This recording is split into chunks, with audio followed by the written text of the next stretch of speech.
Is Japan like anime? How true is anime to the real Japan? What does anime get wrong? Just like most of us, over the last year I've been actually spending my lockdown watching more anime. Plan to watch anime list? Oh yeah, hasta la vista. Which brings you to today's topic. Be honest, you've wondered it too. So let's do a deep dive, smash a like, especially if you want to see more Japan related videos. And a thank you to Moonlight Sculptor for being an awesome sponsor. From the developers behind the popular MMORPG ArcheAge. You get the 5 jobs: Warrior, Mage, Archer, Paladin, or Alchemist, ooh. Or you could just pick Sculptor so you could specialize later on. I actually do like the anime style characters along with their moves in battle. Paladin Girl for the win! Being new to this, I really loved how they're friendly to new players. You got a bunch of free goodies to kickstart your adventure, along with helpful screens to keep this smooth. Since you know we're all super busy, definitely love the autoplay mode, which means your party could keep fighting while you're sleeping. This game is actually based on the famous novel of the same title, which means you could relive the story from the book. So if you're bored or have some free time, download the game right now. Click below, it is free for your mobile device. Downloading is also a great way to support the channel for free. Hint hint. They also have a passionate community on Twitter and Discord. They just had their first update on June 8th, which includes a 150 floor tower, a new party dungeon, the Anubis raid, guild hideouts, and a Green Day event. Download the game right now for free from the top link.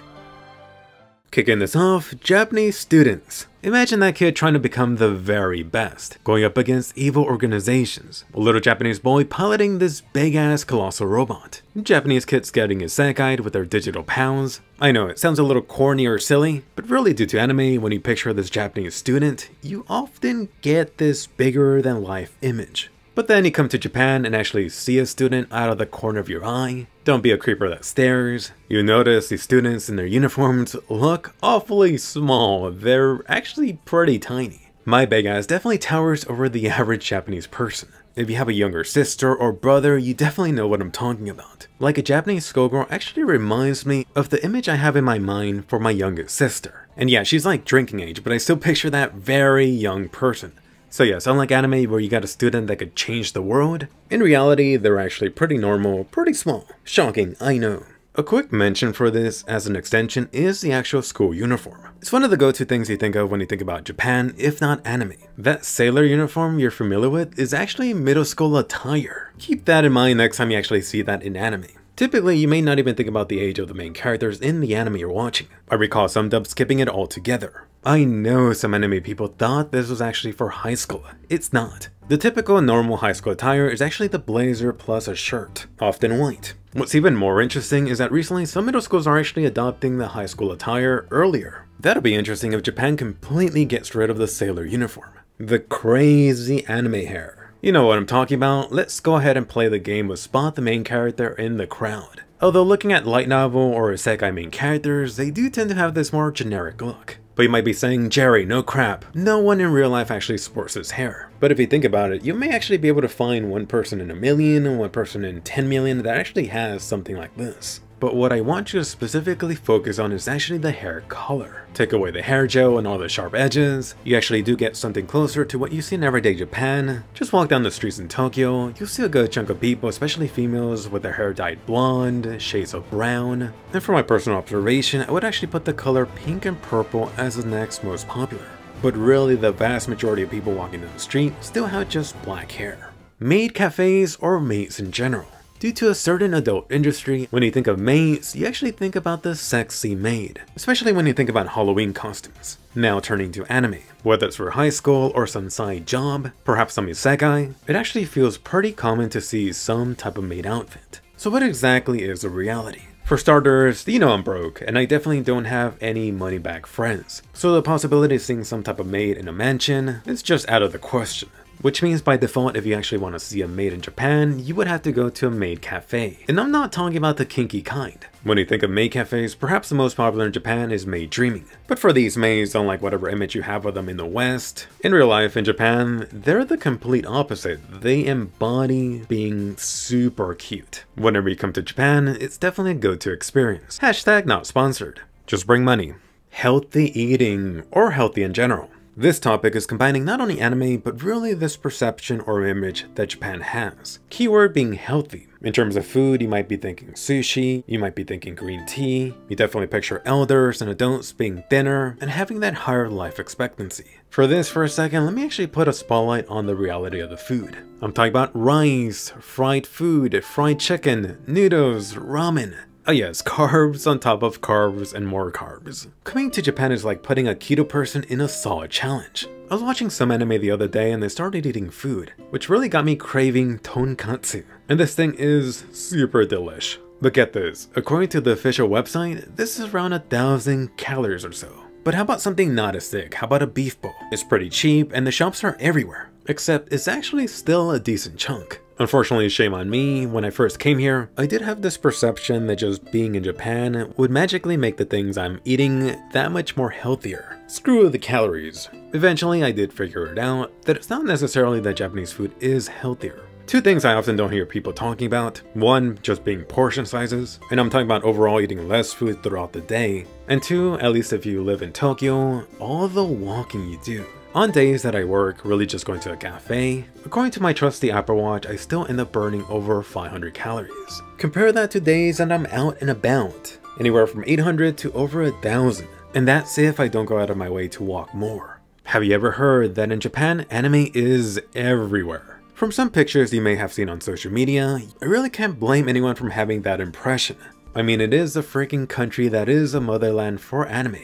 Now the reality. In Tokyo, if you're thinking about anime, you really only think about one location, which is Akihabara. Anything and everything that is anime is jam-packed there. If you love anime, definitely a must visit. But back to reality. Besides this few block area in the giant Tokyo area, it's really like a drought for anything anime related.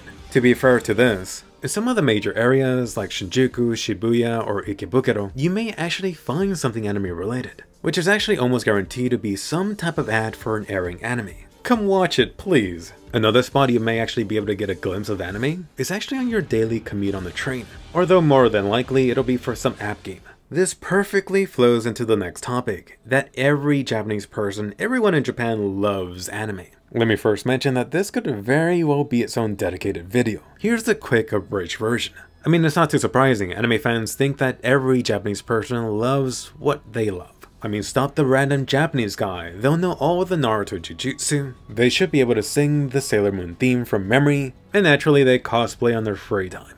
In reality, recall how anime has always been niche worldwide, very recently some arguably is mainstream. The shocking part is that it's actually been like that up until recently in Japan too. And don't get me wrong, sure you have popular anime airing in the morning for little Japanese kids, stuff like Dragon Ball, One Piece, Fairy Tail. You also got the afternoon slot that's another hotspot for anime like My Hero Academia. But if you actually go back a few years, anime fans in Japan had to stay up late past midnight to catch their favorite anime while airing. And yes, recording devices definitely helped with this. But now looking at today, anime is extremely popular. I mean, just look at how successful the Demon Slayer movie became. I really wish there was some public data on this, but my theory is that streaming sites like Amazon, Netflix, and Japanese streaming sites really helped to make anime mainstream in Japan. And yes, I know how odd that may sound, but look at it this way. You have anime like Re:Zero or Attack on Titan airing past midnight. Nowadays, you have everyone growing up with streaming. That really just makes anime like any other show released super early in the day. For example, how Marvel has been releasing shows this year.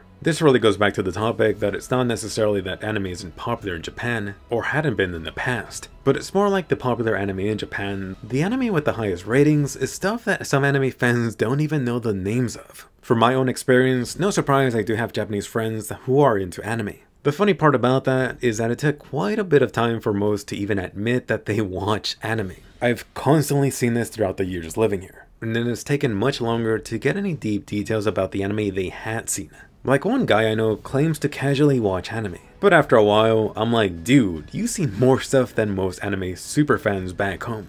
That said, I still can't find anyone who watches idol anime, at least no one that wants to admit it. Now for a fun topic, love or the shy romance. You've seen it around, anime people joking around how these two characters are holding hands. Oh, so spicy. But then, depending on which anime you're watching, you may see the complete opposite. Like, screw keeping it quiet. I'ma tell the whole school I'm in freaking love with this girl. And don't get me wrong, I'm sure that's happened maybe once or twice in Japanese history. Although the topic I want to focus on here is actually showing affection in public, like holding hands, kissing, and stuff like that. Pretty often I do see outdated notions online that this stuff is completely taboo. At least focusing on Tokyo, if I do go out and about, seeing things like a couple hugging, holding hands, maybe a peck on the cheek, is actually not too uncommon. I would even say common. Although of course being American, drastically less compared to the US. On the other hand, deep, passionate kissing is still seen as a no-go outside.